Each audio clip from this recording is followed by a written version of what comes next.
Stargirl, Season 2, Episode 9. You know, it's impressive how fast the show's been coming out. It's been no breaks. 9 episodes in, there's no breaks. I feel like we're just steaming right along with this season, which I enjoy, but I'm also like, it just got here. It's got 4 episodes left. How fast are we trudging this train along? So, Episode 9, it's a big departure from some of the previous episodes because Courtney doesn't really take center stage. It's literally everybody else in her family, which I completely understand. We've spent the majority of this season not really focused on the stuff of Courtney, which I know kind of sucks because she's the title character, but you have a great array of side characters to play with, so let's play with them. Now, the past 2 episodes I've enjoyed. I haven't loved them like other episodes in the season or in the previous season. I just think the Eclipso, I get it. I think at this point in the season, we get the Eclipso stuff. We saw, he literally killed Isaac. He dragged Cindy into like the darkness or whatever. Do we need to dedicate this entire middle of the story into seeing him torture our main characters? I think we already know that. I think we already get the gist of that storyline through seeing his actions and other stuff. Maybe it's because we needed to fill time, and maybe it's because of COVID we couldn't have like our main cast together in every scene. So this episode, no Yolanda, no Rick, and no Beth. Beth's mentioned, Rick is mentioned, they're all mentioned, but we hear Beth on the phone for a second. None of them appear. None of them are in the episode at all. They're top billed characters. They're not in this at all. Instead, we dedicate our episode to 3 storylines. Let's start with the 2 that are not as important as the big one. First off, Barbara is coming home. She is headed down the road and she's getting attacked in like this big weather storm that everybody just knows that it's Eclipso doing it. And as she's headed back, her car kind of like freezes in place and we see Eclipso torturing her through the memory of Jordan returning. Icicle is back. We actually got him in studio to shoot a scene in the back of a car. And just be like, ha ha ha, you're a bitch. He didn't say that specifically, but he's like, we could have had it all, babe. You just had to trust me. I would have kept you and Courtney safe, but nope. You had to stay with Luke Wilson, didn't you? It's great to have Jordan back. He's probably one of my favorite villains to see in like modern superhero storytelling of late. He was just so interesting and dynamic, and his entire portrayal was just really enjoyable to see. So that was a fascinating storyline to play with. I understand there's this weird necessity for Barbara to be like the connection to like the romantical with the villains, you know, like she has that thing with Icicle. There's clearly a connection building with her and the Shade. I get it. Amy Smart's a beautiful woman. I understand where that's going completely. It's interesting that every villain does it. It falls back into like a classic Jeff Johns trope. Maybe it could be better. I don't know. I get it. And that was kind of an interesting thing to see. We'll come back to Barbara at the end here. Instead, we go over to Mike. And, you know, he feels isolated at home. Suddenly, it starts to get really cold in the house. And he is attacked by this Icicle Jr., perhaps. And we see that maybe Cameron's actually in the house ready to kill him. He's like, I know what you did to my dad. And he's ready to kill him. He thinks that he kills the dog, which I'm like, no, what that dog doing? We ain't killing the dog. We can't kill the dog. Not off screen, at least. And that stuff with Mike, it's pretty cool. I say it every time. Mike is one of my favorite characters in this show, if not my favorite character. He is just relatable and realistic. He's like, yeah, I didn't mean to kill your dad, okay? It's just a fluke that happened, and I don't understand why, but I did it. You know, and then Cameron's talking up the insecurities of Mike, just being like, they'll never love you. You know, like, how could they? Why would the JSA ever want you? Your real mother didn't even want you. She left you with Pat to get out of here. Digging into those painful memories that we see Mike dealing with. I'm like, that's great. Give this kid something to do because he's great. He's fantastic. And when he sees that it's an illusion after Courtney kind of breaks him through from that, it's really powerful stuff.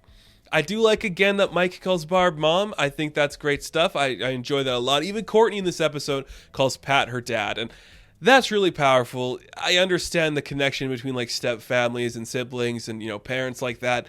It's something to explore, and the fact that they're doing that here, I enjoy that entire relationship is being presented in a positive light as opposed to other stories where that relationship can be very hit or miss. So I really think that's cool. Those are two things that were like taking up the time, but our majority of this episode is dedicated to this memory that Pat is having. Which, about freaking time Pat is leading an episode, isn't it? He's been the supporting character for so long, he's deserved the chance to lead. So, there is flashback in here, which I think we'll start with the flashback and talk about that, because it does lead into everything going on in the present. So, in the past, we see kind of like the funeral of Dr. Midnighter's daughter.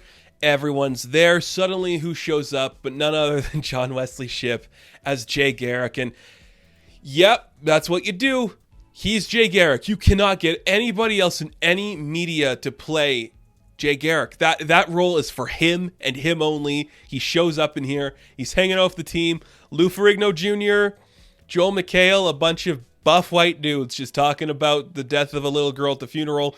And basically Jay's like, yeah, this was Eclipso. This thing brought it, like Bruce Gordon, this explorer brought it. And we kind of like go through this episode exploring our options in that world. Later on, we see that Sylvester is talking to the Shade and learning how we can take down the thing that is Eclipso. And I like this because it does present that Pat doesn't get a lot of respect in this time period. He's not an official member.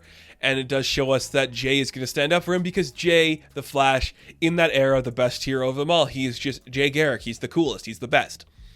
So I do want to bring this up a little bit because I know we're going to be seeing a lot of it going forward. That is the Joel McHale of it all. Okay. He's good at playing a certain role. We all know that role that Joel McHale's born for. It's playing himself as the big dick. He's a douchebag. He's not somebody who I would enjoy a lot of. I've liked him in certain stuff. I don't know how I feel about him as Sylvester. It's not there. I understand completely how you get Joel McHale for a superhero role. I buy that completely. I think what they want to do with Sylvester is make him this like relatable guy that needs Pat, but it just comes across as douchey, like he's just telling Pat what to do, bossing him around and controlling him. It doesn't really work all the time, which is interesting to see. As we get later on in the episode, we'll talk about that. But he's being bumped up to a series regular in the next season, which I'm just like, you got to wrap up that storyline in the end of this season, then why he's in the present day, and also, do I want to see that? I don't know if I do. I don't know if I need Joel McHale to come in the show. But he is, so I can't complain, I guess. It's Starman. I guess it's fine. So, still in the past, we see, like, we have this idea in play. We now know how we can, like, get the actual, like, diamond away from Bruce Gordon, and we have to kill him. So we eventually lead to a scene where all of our characters are going to have a vote. There's a group of 4. They need Pat to be the deciding factor. And basically, it's like Wildcat and Hourman are like, we're killing him. Jay's like, we're not killing this dude. Pat's like, we shouldn't kill this dude. It's not what we do. But Sylvester's the deciding factor, and they go to kill him. And when Pat stands up for himself, we see the pushback there, and then we actually see that he has to go and take Sylvester. Just drive. It's so like they just driving in a car headed to go kill like Bruce, and I'm just like, that is so silly. But it's Golden Age. I get it. In that scene, we also mention some of the characters who were looking into things. Green Lantern comes up, Dr. Fate comes up, the Hawks come up, and the Spectre.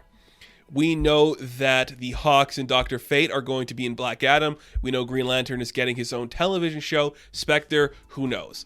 It just leads me to believe, okay, we're using all these characters because they're the ones that aren't in other media projects right now.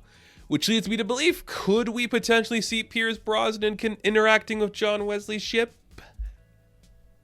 Works for me. I think that could be interesting. Probably not, though. But you never know, right? You never know. It could happen or it couldn't. So they have to go kill this guy. It looks like they kill him. Sylvester's like, we shouldn't have done that. Bad things are afoot at the Circle K, Pat.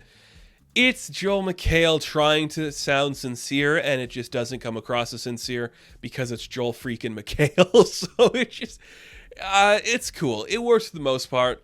But we see in the present day that Pat is just having the memories, like the Starman costume with like the blood stain, the idea of like that young kid who he was supposed to protect and take care of, now becoming this man that did this thing that he doesn't stand for. And eventually it's going to lead to him getting shot by like Bruce Gordon, like the Figmentation is going to be shot by him. I wonder, I don't know if Bruce Gordon's an actual character, but could that be a play on Bruce Wayne and Commissioner Gordon, Bruce Gordon? I'm just thinking that. Maybe it is. Something to think about. But Courtney comes in and saves him. And that is when we get the full-on reveal that the JSA killed Bruce Gordon and like we had to protect this kid. And Courtney rightfully gets mad. I don't like that she gets mad because it was like, Courtney, you don't understand the situation, girl. Stop overreacting. But rightfully so, she gets mad. She goes to yell at Pat and her mom, and that's where the episode ends with this like watching an Eclipso in the background, like, ha, I broke up the Whitmore and the Dugans. I did it. What's up? Yeah, it works. And compared to the past 2 episodes, this one was my favorite because I'm just like, yeah, give me some Jay Garrick in here. I love seeing how dickish this Wildcat is. It's not out of character, but I wish it was different, you know? It was fine. It was kind of cool. Like, I can't complain. I love how the timeline makes no sense because Pat was with, you know, the kid, like the Star-Spangled Kid. Then he became Starman, and Pat looks virtually the same age throughout all of it. Weird. But it's cool. Seeing some past stuff, seeing all of our, you know, characters dealing with their trauma in these different ways. It's very exciting, very riveting. They didn't kill the dog, thank goodness. And I'm excited to see what's coming next week. Again, next week, that's 10 episodes in a row of this kind of a show. That's really impressive and really good stuff for something this high quality. I commend it for being so impressive and so unique throughout all of that trauma. So that is going to do it for this review of Stargirl episode 9 of the 2nd season. Now, thank you guys so much for watching this video. Be sure to like and subscribe to the channel. As always, you can check me out on Instagram, TikTok, and Twitter. And I will catch you in the next one. Have fun. Stay safe. Good luck.